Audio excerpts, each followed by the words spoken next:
Hello and good morning, everyone. Thank you so much for joining us. And welcome to our New Jersey Family Engagement Hub, Social Emotional Learning 101, what every educator and youth worker should know. This morning we have with us from our partner, Erica Brenton. Thank you for joining us. And so let's talk a little bit about the New Jersey Family Engagement Hub. So, our hub is the project that covers family engagement. It is a centralized hub that goes out to all the districts and will be working with districts, educators, families, and community-based organizations. We create and collaborate and build bridges, and we have these offerings happening in person and virtually. We will provide tools and strategies to help build family engagement and student success. So we are so glad that you've joined us. And now I'm going to pass it over to Miss Erica Brenton. Thank Thank you. you so much, Kim. Thank you. Hi, everyone. It's so great to be with you here on this Wednesday morning. Um, I am going to get started with our webinar for today. So, SEL 101, what every educator and youth worker should know. So, let's get started by entering some information into the chat box if you're able to. In a moment, if you could tell me what your role is. So what do you do? What do you do with the children you work with? How old are the children you work with? And what words do you think of when you hear the term social emotional learning? So give us a minute to enter that information into the chat box. What's your role? How old are the children you work with? And what words do you think of when you hear the term social emotional learning? Children's ability to adapt to their feelings. Absolutely. That's a big component of social emotional learning and respond to situations. Managing behaviors. Absolutely.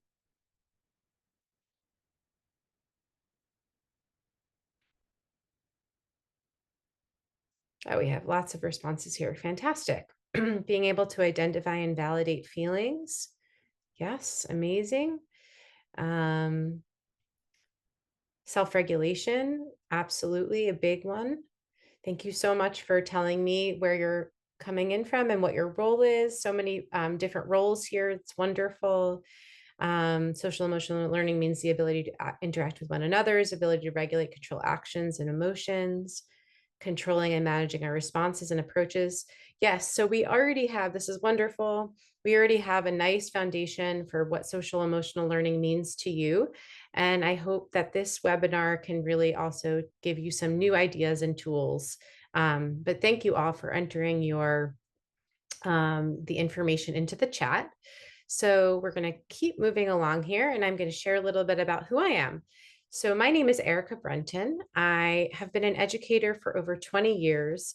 I started my career as a New York City public school teacher, and I saw the profound impact that social emotional learning had on my students and my classroom, and even me as an adult and a teacher.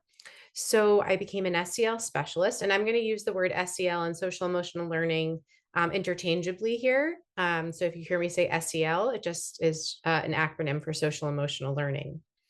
I'm also a consultant for the School Culture and Climate Initiative, which is a part of SEL 4NJ. I live in Montclair, New Jersey. I wrote my two husbands. I do not have two husbands. I have one husband and two children in middle and elementary school. So I come from this as both an educator and a parent. And in my free time, which I somehow don't find too much of, I like to go on long walks, read, and spend time with my family. So that's a little bit about me. Let's review some of our agenda and objectives for today. So in a short while, I'm going to give you a definition of what SEL is. We'll talk about some of the key settings where SEL can be taught and practiced. We will share the benefits of SEL, watch a video of children and adults working with children in action using social emotional learning. I am hoping to provide you with some strategies to use with the children you work with. We'll look at some common scenarios of some things that happen with kids that and what kind of SEL strategies we might be able to use with them. And then we'll have a closing. So, my hope for today is that you will walk away with a better understanding of social emotional learning, what it is, what it looks like, why it's important, and take away at least 1 to 3 strategies that you could use with your children. So, I have one other question for you before we start is what is one thing that you hope to take away from this webinar? What's one tool or idea or anything that you're hoping for? So if we could enter those ideas into the chat box, that will help me to know and to sort of present to you in a way that is meeting your needs as well. Okay, we have better support my children's development. Wonderful. That's exactly what I'm hoping to provide for you today. Thank you, Kim.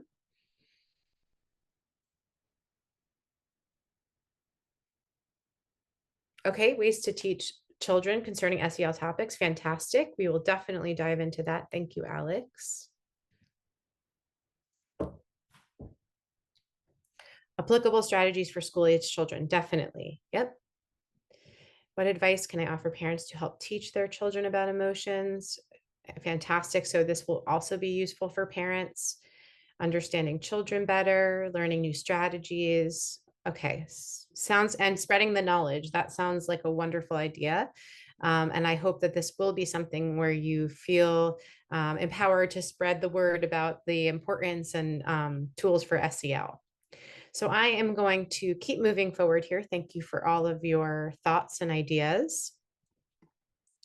So this is a big question that I want to start with and can kind of set the foundation for us for today.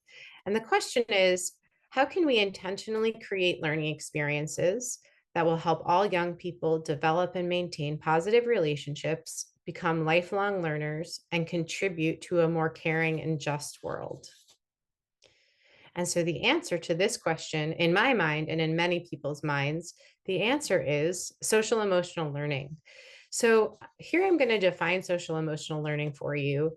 With social emotional learning, it's the process through which young people and adults acquire and apply the knowledge, skills, and attitudes that help us manage our own emotions and behaviors, have empathy and show care and concern for others, solve problems effectively, make responsible decisions, and maintain healthy relationships. We all need opportunities to engage in environments where we feel safe and valued and a sense of belonging. So, this image right here that has the 4 blue rings and the pieces of the pie was developed by CASTLE, which is the Collaborative for Academic and Social Emotional Learning. This organization has been around for 27 years, and their mission is to help make sure that SEL is a part of every child's education. So they identify 5 areas of competence. And so those are the inner pieces of the pie, the orange, yellow, and green, that together support communities, schools, and families to work together so that all young people have experiences to achieve success in education, careers, and life. And so, what we're going to do now is we're going to get into each one of these competencies: self awareness, self management, responsible decision making, relationship skills, and social awareness. And we're going to define each one. And after that, we'll look at the key settings of where these skills can be taught. So, let's start with self awareness. So, self awareness is how we think about ourselves and who we are. It includes understanding our culture, thoughts, feelings, and what we're capable of. Then we have self management. Self management is the ability to manage those emotions, thoughts, and actions in different situations so that we can achieve individual and collective goals. It includes coping with stress and anxiety, persevering through challenges, and taking action to create positive change. Next, we have social awareness. Social awareness is how we understand others, how we learn to take different perspectives and empathize, even with people who are different than us. Next is relationship skills, which is how we connect and engage with others and how we form lasting friendships and connections.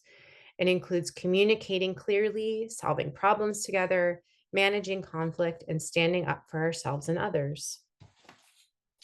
And then finally, we have responsible decision making. So this is how we put everything together to make caring and constructive choices. It includes thinking critically, analyzing the impact of our actions on ourselves and others, and finding solutions that support our collective well-being. And so as you can see, this is a lot of skills that we want our children to have. So that's why it's really important to look at the environments that children are in on a daily basis, like classrooms, schools, with their families and caregivers, and in communities, to see what opportunities exist to teach and practice SEL. And so I'm going to get into each one of these environments to share with you a little bit about what it could look like. Um, and then we'll talk a little bit about what it looks like for you in your own environments. So the first key setting is in the classroom. So here, students can be taught explicit SEL skills, and they can apply these skills in core subjects like in social studies and language arts. They can talk about taking different perspectives, or in math and science, they can use collaborative problem solving. SEL is most effective when supported by evidence based programs and through trusting relationships where students are treated as partners. And I will give you some ideas for these evidence based programs at the end of the webinar. I'll give you some resources that you can take with you. Next, we have in schools. So, beyond the classroom, SEL can be intentionally promoted throughout the school day in the way they're greeted in the morning, to the disciplinary practices that are used, how adults themselves develop and model positive relationships. And the SEL competencies is also super crucial to SEL success. And SEL efforts contribute to and depend on a school climate where all students and adults feel respected, supported, and engaged. The next environment or key setting we have is in families. So, outside of school, families and caregivers provide the earliest and ongoing learning and interactions for their children. It's important that schools and community organizations listen to and authenticate partnerships with families to help shape their SAL priorities and strategies for supporting their children. And finally, we have in communities. So, community partners are wonderful places to practice and learn SEL. They provide safe and developmentally rich settings for learning and development. They have deep understanding of community needs and assets and are seen as trusted partners by families and students. And they also have connections to additional supports and services that schools and families need. So those are the four different environments that we typically see and that we can see SEL being taught and practiced. So now let's look at some of the benefits of social emotional learning. Why are we even talking about this? What is this term that we're looking at? And it seems like a lot of you already know are using it a little bit, but let's delve a little bit into the research. So research shows that students with strong social emotional competence are twice as likely to earn a college degree, nearly 50% more likely to graduate from high school, and have a full-time job by the age of 25. Students with social emotional competencies are better able to achieve academically, have better life outcomes, can handle stress, work with others, manage conflict and stress, and achieve goals.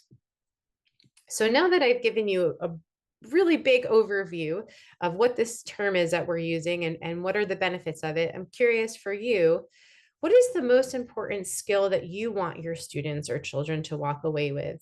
And maybe interchangeably with the word skill could be, competency or trait. What is the most important thing that when your children walk away with you from you and enter into adulthood, what is the one thing that you hope they take with them? So we can enter those, maybe just one word into the chat box.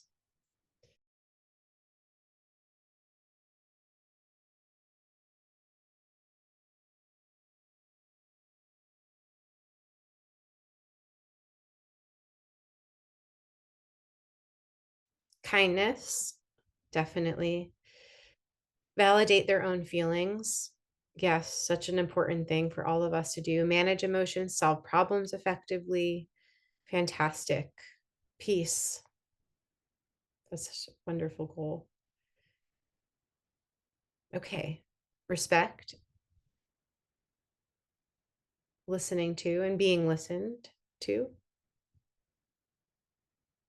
Thank you all. These are wonderful and wonderful ideas and hopes for our children. So let's talk a little bit about, we see the benefits of social emotional learning, and we understand the importance, but what happens when social emotional learning is not a priority and a sense of belonging is not a priority? So there was a study done by the Aspen Institute called The Crisis of Student Belonging last June. And they found that close to 40% of US high school students surveyed do not feel connected to school. Only 55% of young people feel connected to people at their school, with LGBTQ plus students, those with disabilities and students of color faring the worst. And this disconnection is fueling a mental health crisis. The evidence actually points to curricular and school structures that fail to engage many students as a primary reason that they reject schooling, as opposed to actually rejecting schooling within itself. And finally, we have in over half of US high schools, 30% or more students were chronically absent in the 2021-22 school year. And absenteeism predicts negative academic, economic, social, and health outcomes that include escalated school violence, substance abuse, mental health issues, and bullying, as well as detrimental health and social outcomes in adulthood. So we really see the importance of creating these environments of belonging and value, um, and the importance of SEL, not just for the benefits, but also for some of the consequences when we don't put this as a priority. Okay, so now what we're going to do is actually watch a video, and we're going to see, well, what does SEL look like in action with people who are using it, students, adults. I'm going to take my PowerPoint off and play a video in a moment. But while this video is playing, what I'd love for you to do is think about what are some questions or thoughts that you have while watching this video. And when it's over, we'll talk about some of your thoughts and ideas. So let me, oops, switch on over here. Okay, so this is a 3-minute video. And then again, we'll come back together at the end and we'll share some of your thoughts and ideas when watching this video. School should be where everyone feels comfortable and everyone should know that everyone's unique and you don't have to be perfect. SEL is really about the holistic development of young people. Social emotional learning to me provides students with purpose. SEL was a great foundation and catalyst for me. It taught me to value education and value human connection. Social and emotional learning is the process by which children grow and develop their emotional lives and their relationships. Well, social emotional learning gives the space where people can actually look at students as more than just numbers on a standardized test. We give people the space to explore who they are as people, to look at their identity, to recognize how important relationships are and what it means to be a successful human, not just a successful student. In my classroom, they are able to share the things that are personal to them. They're able to celebrate one another's differences. They're inclusive of each other despite what race, socioeconomic, or gender they're from. SEL promotes academic achievement in effective ways, raising test scores 11 percentile points. It reduces anxiety and distress as well. So it improves pro-social behavior and how kids get along and attend in the classroom. SEL is rocket fuel. It is the thing that can actually accelerate the advancement of our society. When I think about a healthy environment for my daughter, I'm looking at, are those teachers engaged? Are they showing her to be an empathetic person? When teachers are engaged and they have that engagement with the students are going to excel. The educators, the families, the community members, and the students agree that this is important. How do we make sure that kids don't just get a segment of their life where social and emotional learning is important, but they're getting that in all parts of their life? Right now, we have an untapped pool of talent. And so the idea is to leverage SEL in order to help young people realize those talents and thereby help the broader society and, in fact, the world. We really can create schools that inspire, that help students find their sense of self, that help students find their sense of purpose, to learn how to relate to one another, and to better prepare kids for wherever they choose to go in life. Well, SEL taught you to step up when you need to, but also step back when you had to. So you were creating space for yourself, but also making space for others. Now we open a new chapter. And the new chapter is inviting educators, families, young people, scholars, policymakers, inviting the whole country into the dialogue about the kind of social and emotional development we want to promote for all of our children in the future.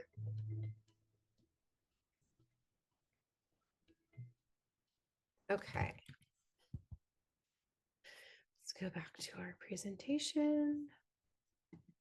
Okay, so any thoughts or questions that came up when you were watching this video? I found it to be very powerful and inspiring. But any thoughts or questions, you can enter those into the chat box. Yes, Alex wrote, one person mentioned having SEL in all aspects of their lives. Absolutely, which is why we talked about the key settings earlier and how important it is to have SEL in all of those key settings. Thank you. Oh, we have two holistic approaches, holistic development. Alex asked, how can we promote that? Let's see if I can answer that question as we go along. But it's a really fantastic question. How do we work together to make sure SEL is really integrated into all parts of a child's life? And not an easy question to answer, but certainly an important one. A large-scale approach is life-changing. Absolutely. So thank you for all of your thoughts and ideas. I am going to move forward and we are going to now talk about what are some of the things that you can do as community members, as teachers, as parents to really support your child in their own SEL development. And so just to Alex's question, I would think about, what are some of the ways that you could take some of these strategies and, help parents do things in their home or, approach a child's teacher and think about how you could share some of these ideas with them. So let's look at some of these strategies. So just as a reminder of the 5 competencies, we have the self-awareness, which is about identifying emotions, recognizing strengths. We have self-management, impulse control, goal setting, self-motivation. We have responsible decision-making, like identifying problems and solving problems. We have relationship skills, which really includes helping children learn skills like communication and working cooperatively. And we have social awareness. So that includes perspective taking, appreciating diversity. So I'm curious for you, and you can put this into the chat box or just kind of think about it. What competency do you feel strongest in? So yesterday we did this webinar and I had mentioned that self-awareness was one that I feel strongest in, but self-management maybe is one that I could really use some support with. So please feel free to enter into the chat or just think about it. What competency do you feel strongest in as, the adult working with the child, either for yourself or for how you support students? And I'm going to actually keep moving along here, but please feel free to enter those ideas into the chat. Okay, one thing I do want to start out with before we offer some of these strategies is that the most important person in a child's social emotional development is the adult who is working with them. Adults matter, and not only to help students, but also you matter for yourself and for your own health and well-being and social emotional development. So we've found that teachers with high levels of social competencies are better able to protect themselves from burnout by developing and managing nurturing relationships with students, managing behavior in classrooms, serving as behavioral role models, and regulating their own emotions. Teachers who possess social and emotional competencies are more likely to stay in the classroom longer, which makes a lot of sense. So you matter. And as we go through this, let's think a little bit about, how you can bring yourself into some of these scenarios we're going to look at. But just some best practices for working with students and children. The most important thing that we can do to support their social emotional development is just to model. So modeling these skills, modeling these competencies, doing, being a role model for our children.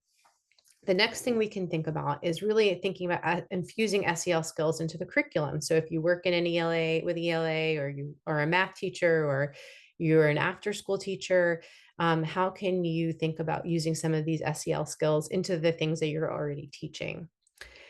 We can teach explicit SEL skills. So there might be a really great SEL program that you could consider, and I'll again share those in the resources at the end of the webinar. Or you can create your own lessons. You could say, I really need to teach my students about responsibility, and so you can create lessons around responsibility. You could have them really experience social emotional development just naturally through collaborative group work. So having students practice these skills while working together as a group is a really wonderful way to get them practicing social emotional learning. And then again, of course, one of the most important things is just creating environments of belonging, significance, and fun. And so when we create these environments, students are naturally able to practice their SEL skills. So right now, what we're going to do is we're going to go into some common scenarios that we see with some common student behaviors or child behaviors, because I know there's some parents and some other staff who work with children here who are not necessarily teachers. But what we're going to do is we're going to look at this scenario, and I want you to think about, how would you approach this situation?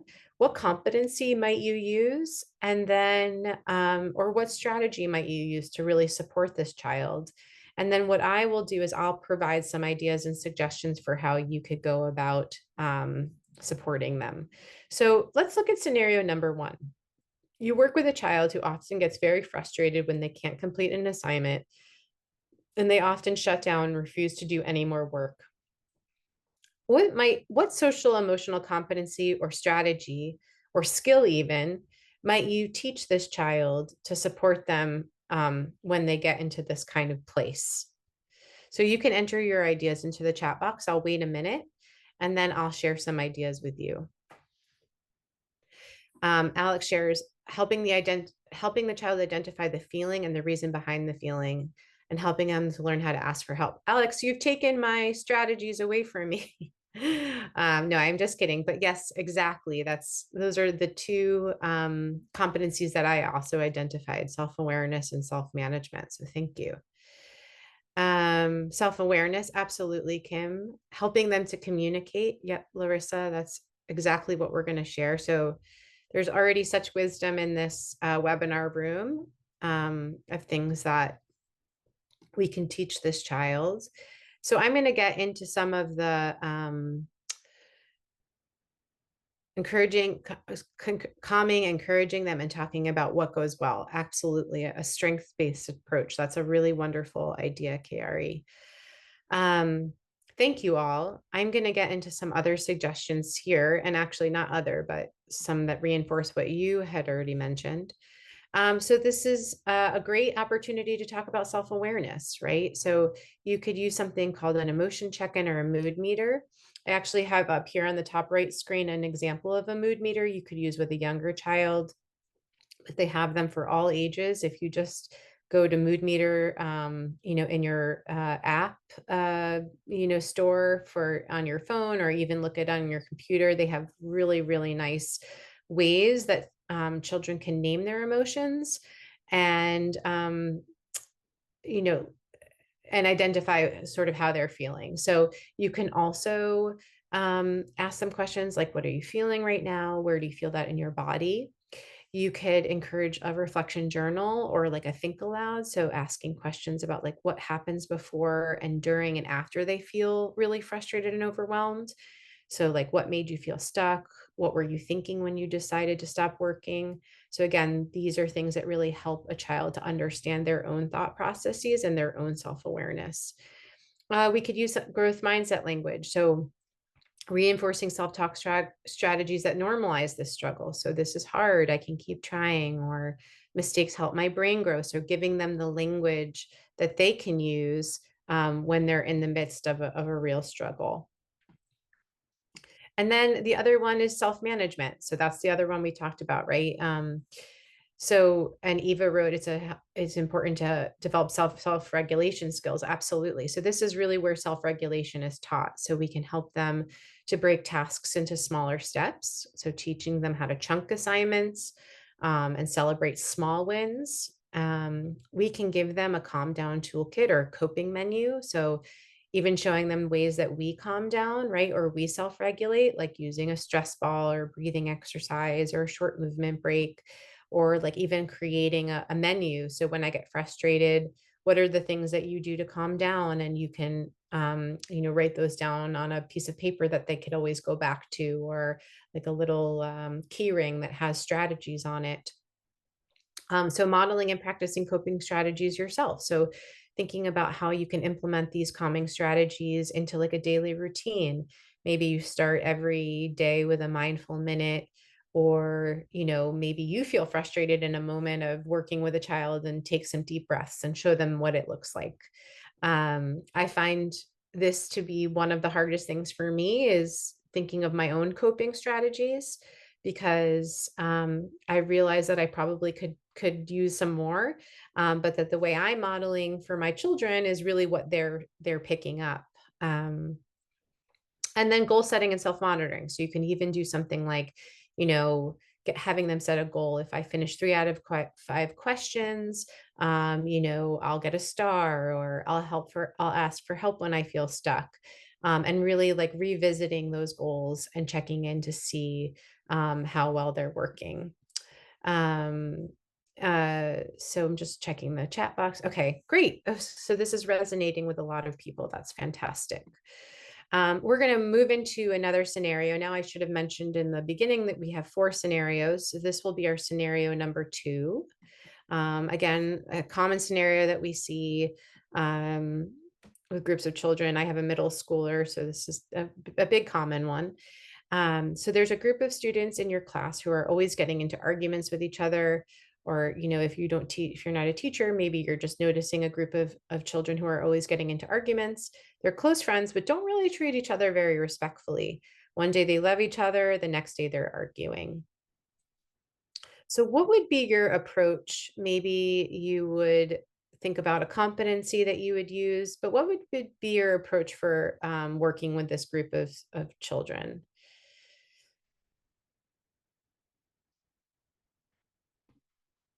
You can enter your ideas into the chat box when you're ready.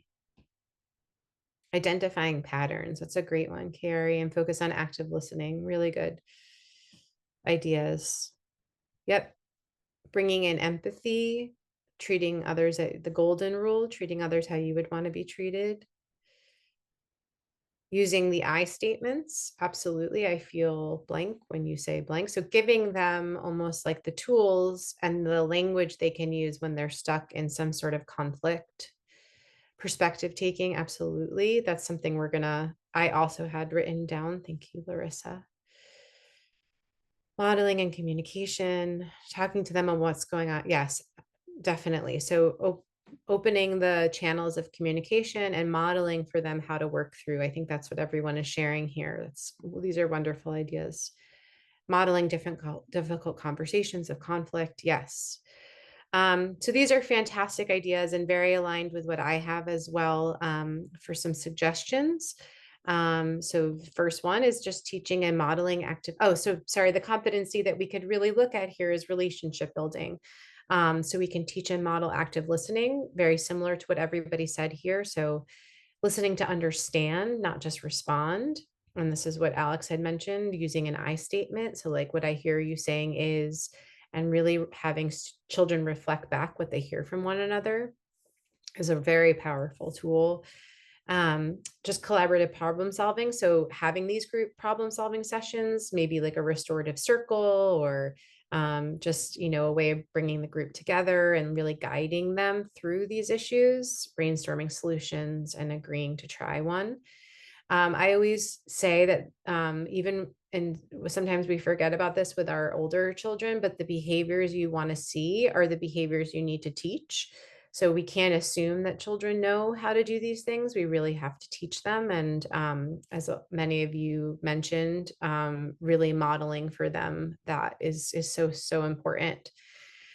Creating group norms or friendship agreements. So maybe you do this for your whole class. Maybe you just do this for this group of kids. But having like co-creating a set of behavioral norms for their group. So what does that look like? What does respect sound like? What does it feel like? And almost writing like a shared agreement, like what will we do when we come into conflict, or how do we want to treat each other? And so this would be something that they would co-create with you. And then this is sort of where we could also use some of our curriculum. So using literature, stories. For older children, it could be like movies or pop culture, to really like look at themes of respect and loyalty and conflict, and then discussing after, like how did these characters deal with the conflict, what could have been done differently. And so this could be done either with a great ELA or social studies curriculum, or could just be something that you use with a child who's reading a certain book, or you watch a certain movie together. But it's a really nice way to incorporate that. So thank you all for your ideas. We're gonna do our next scenario. So thinking about what social emotional competence might you use, what strategy might you use. You work with a student who consistently forgets to complete their homework. They often also lose track of their classwork and are generally disorganized. You've contacted the parents about this, but the behavior keeps happening. So what competency may this child need to practice some extra skills in, and what might be a strategy for approaching them? So we can enter some of our ideas into the chat box. Yep, using something that helps us to stay organized and developing their own plan. I think sometimes this is where I find that I need a little extra support on my own, is like, oh, wow, I need to actually figure out what works best for me so I can help these children. So definitely considering what works for us and helping them form their own plan. Setting reminders, absolutely. Visuals, timers, those are all things that are such supportive tools. Absolutely. So like getting deeper a little bit, Kim, like what's going on with them, any problems that may be distracting them. So that might be where some of the self-awareness competency comes in. And Julie shares, explain a few organizational options, trial and rate them, definitely. So that really falls under the self-management tool. So like what's an organizational tool that works for you? And then monitoring how that is working over time, for sure. Fantastic ideas. Yeah, and there could be a medical attention issue. So maybe making sure we're on top of the ball, and following up with whoever needs to be a part of a conversation about something that could be an ADHD problem. Absolutely. Thank you for pointing that out. So I have some ideas that also match very similarly to yours. I thought that this was a responsible decision making, but it could really fall into all areas, all competencies, like the self-awareness piece. It feels really important. Self-management tools. So we can look at supporting goal setting and reflection. So helping a child set a SMART goal. Like you can bring in, complete homework 4 out of 5 days this week, and then we're going to check in, like, did you succeed today? How did that work for you? And this is where the self-awareness piece comes in. Like, what made it hard to complete that goal? What could you try differently tomorrow? We could establish routines and environmental cues, which is what some of you were talking about. So having like a homework routine with a specific time, place, checklist, using those visuals, like visual reminders or timers, and really teaching the use of a planner or homework folder. And that could be something that we look at for our own selves, like how are we organizing and planning ourselves, and then modeling how to update it. Okay, I checked this off. I did this assignment. Again, the behavior we want to see are the behaviors we need to teach. So this child clearly really needs support with that. And then we have this other one about natural consequences. So we could do all these things for a child, but ultimately we can also see what happens if they don't do an assignment. Like, what are those negative outcomes, and allowing them to experience some failure.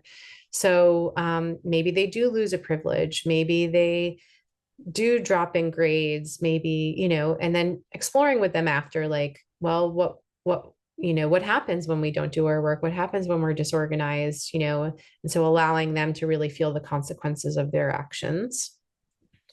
And then, of course, involving the student in the solution, like, what's getting in your way? What would help you remember? What kind of support you think from me, your parents, or a peer? So really putting it on them. What do they think would be helpful? I'm just going to read a couple of other ideas. Outside the box journals and lists, a vision board. Oh, with timelines, fantastic idea. I love that. A vision board with timelines and something similar. We could create a project in class of importance of organizing time or examples in everyday life. Absolutely. So like, really thinking about how this affects everyday life. And as children get older, from elementary to middle to high school, they do have to manage more. So really giving them those tools early on is so important. Thank you all. And then this is our final scenario. So we have, you overhear a child talking poorly about another child. They're making fun of how this other child looks. This is not an unusual occurrence. You've been noticing an uptick in children making fun of each other. Most of the time it's playful, but can become hurtful very quickly. So this kind of seems a little similar to the one we did with the friends who are arguing, but a little different. So what competency might we consider here? What strategy may you use?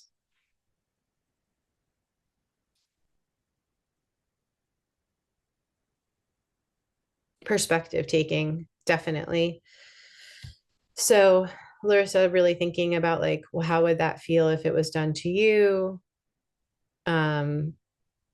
Absolutely. Addressing it individually and as a group are equally important. Yep. And might require different skills activities. That's an interesting point. So we might want to address this differently for an individual who's either being hurt or is the hurter than we would the group. But great point. Empathy, sympathy, empathy. How do those words feel? Yep. And I think what we're doing here is we're really pointing a lot to our competency of social awareness. And so I also felt that this was a major social awareness competency. So creating a lesson, yep, around inclusiveness, definitely role playing, fantastic idea. Why would the child be angry and wanting to hurt others? Oh, reflection, sorry, on why the child may be angry and wanting to hurt others. Definitely like a self-awareness conversation.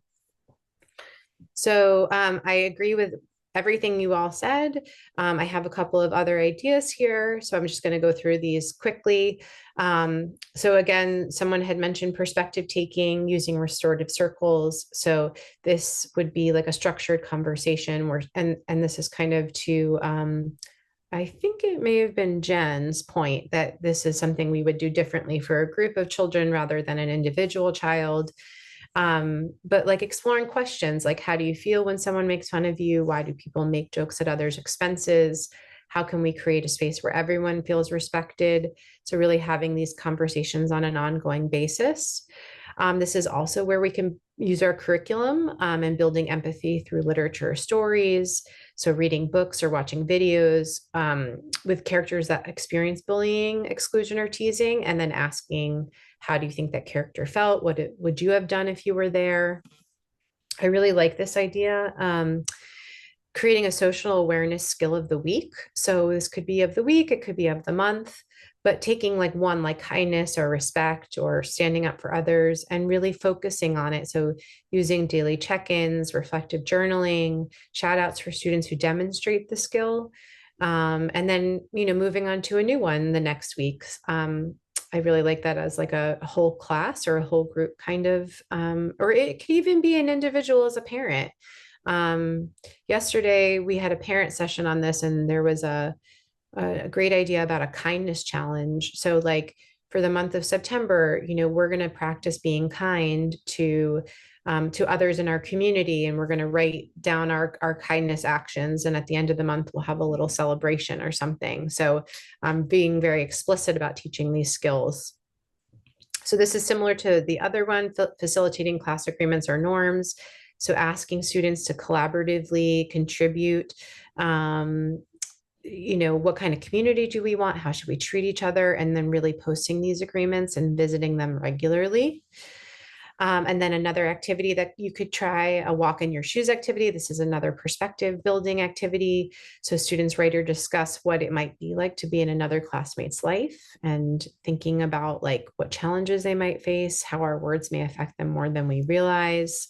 A really nice idea for an activity. And then finally, really this adult modeling comes into place, like adult setting the tone that like, we're going to use consistent, compassionate responses to acts of bullying or teasing. So we're not going to normalize the behavior, and we can name it we can address it by naming the harm clearly and redirecting with empathy. So the adult modeling really comes into play here. Excuse me. Okay, sorry, I'm just going to read quickly in the chat. Yes, they need to sometimes kids really think that they're just like, they're not really understanding why their behavior is problematic. So naming what was problematic about it, and another agreement to approach it differently in individuals and groups, using comics and activities to help develop empathy. Absolutely. Thank you all for your ideas here. Really great ones. Okay, so that's the end of our scenarios. And actually we're coming to an end of our webinar here. It's gone by so quickly. It's just been so engaging and collaborative. So thank you all for your wonderful ideas here. Actually, before I move on to this last slide, I actually forgot a slide. Oh, actually, no, I put the question right here. What are 1 to 3 strategies? Okay, so I would love to hear from you at the end of this session together. What are some of the things that you're thinking about? Like, what are some new ideas or new strategies that you're taking away with you? Maybe it was something in one of the scenarios. Maybe it was something you learned in the very beginning. But I'd love to hear from you as we're closing. What might be some things that you're thinking about taking away? We could also use this time as an opportunity to ask any questions. So please feel free to put any questions in the chat box, and I am here to answer them. But either new ideas, new learnings, or any questions you have. And then I'm going to review these resources with you. Holistic development. So really thinking about the whole child here, and the importance of that, and then also the consequences when we don't. Thank you, Larissa.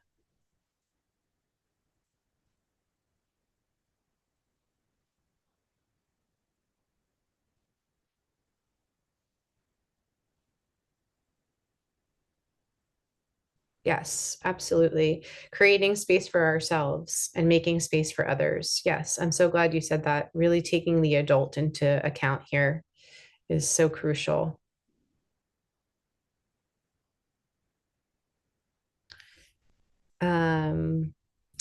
Alex wrote, I really like when you said, yeah, the behavior we want to see is the behavior we have to teach. Totally. And I think, as I said earlier, I think as kids get older, we expect that they'll just do these things. And we have to recognize that they don't all know. And so instead of telling them what to do, we really do have to teach, as we would an academic subject. That's what we say in the world of social emotional learning.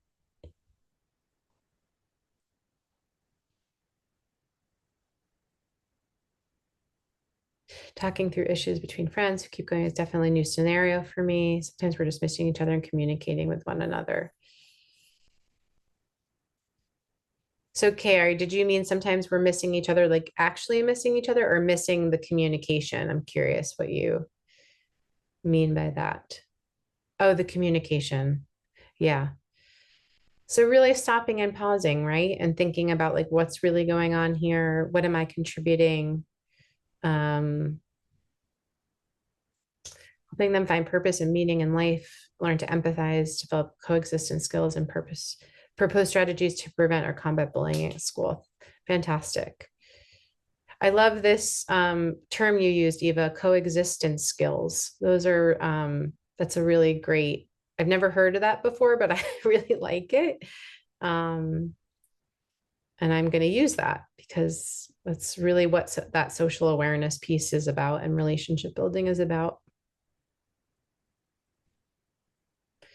Okay, so as we continue to enter more ideas into the chat box, I'd love to keep, hearing some of your thoughts.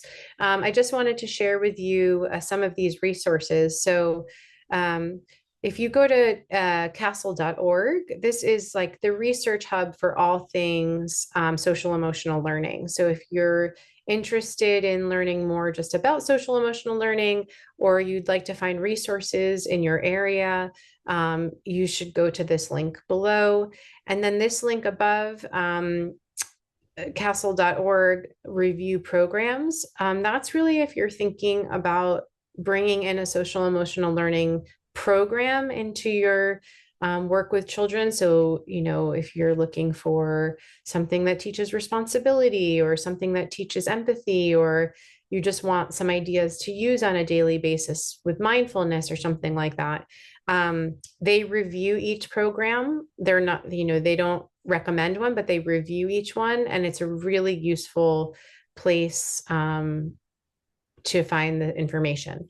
And then Larissa asked, will you be sharing the slides from today's webinar? I think so, but Kim or Kiari, do you know if we share these slides with participants? I'm happy to do that. Yes, thank you, Erica.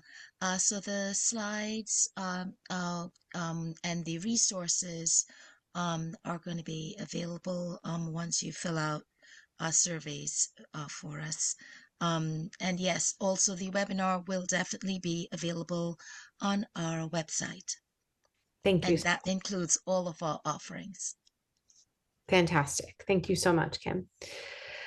Okay, so that is the end of our webinar for today. So again, yep, this will be posted on the NJFE Hub website, which is fantastic. So you could share this. I hope you had some really useful ideas that you can take back to use with your own children and, pass on to other adults.